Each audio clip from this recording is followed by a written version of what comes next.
ಇದು circle shape ಹಾಕಿ ನಾವು text ಅನ್ನ ಈ ತರ ಸರ್ಕಲ್ ಒಳಗಡೆ ಕೂಡಿಸ್ಬೇಕಾದ್ರೆ ಸೊ ಇದನ್ನ ನಾನು ಹೇಳ್ಕೊಡ್ತೇನೆ ನೋಡಿ. ಸೊ ಫಸ್ಟ್ ಈ ಶೇಪ್ ಅನ್ನ ಹಾಕೋಬೇಕಾದ್ರ ಇನ್ಸರ್ಟ್ ಶೇಪ್ಸ್ ಅಲ್ಲಿ ನಿಮಗ ಡಬಲ್ ಸರ್ಕಲ್ ಇರೋದೇ ಡಾನಟ್ ಅಂತ ಸಿಗುತ್ತೆ. ಇದನ್ನ ತಗೊಂಡು ತೀರಾ ದೊಡ್ಡದು ಅಲ್ಲ ಮೀಡಿಯಂ ಸರ್ಕಲ್ ಅನ್ನ ಹಾಕೋಬೇಕು. ಈ ರೀತಿ ಯಾವಾಗ ನೀವು ಶೇಪ್ ಹಾಕ್ತೀರಿ ಶೇಪ್ಗೆ ನಮಗ ಫಾರ್ಮೆಟ್ ಓಪನ್ ಆಗುತ್ತೆ. ಫಾರ್ಮೆಟ್ ಅಲ್ಲಿ ಶೇಪ್ ಸ್ಟೈಲ್ ನೋ ಫಿಲ್ ಕೊಡಿ. ಸೊ ಈ ರೀತಿ ನೋ ಫಿಲ್ ಬರ್ತದೆ. ಸೊ ಅವಾಗ ನಾವು ಪ್ಲೇನ್ ಆಗಿ ವರ್ಕ್ ಮಾಡಬಹುದು. ಇಲ್ಲಿ ಎಡಿಟ್ ಪಾಯಿಂಟ್ಸ್ ಮೂಲಕ ನೀವು ಥಿಕ್ ಅಂಡ್ ಥಿನ್ ಮಾಡ್ಕೋಬಹುದು ಆ ಗ್ಯಾಪ್ ಅನ್ನ.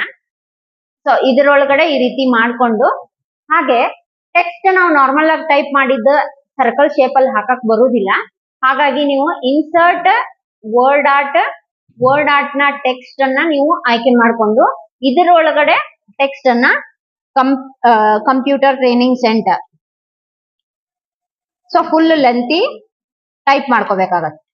ಕಂಪ್ಯೂಟರ್ ಟ್ರೈನಿಂಗ್ ಸೆಂಟರ್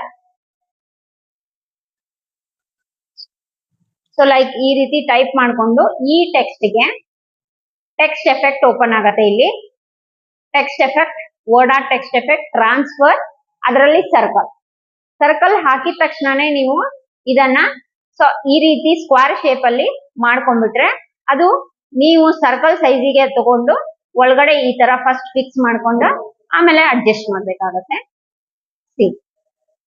ಸೊ ಈ ರೀತಿ ಸರ್ಕಲ್ ಟೈಪ್ ಹೇಗಿರತ್ತೆ ಆ ರೀತಿ ನಾವು ಟೆಕ್ಸ್ಟ್ ಅನ್ನ ತಗೋಬೇಕು. ಗೊತ್ತಾಯ್ತಾ?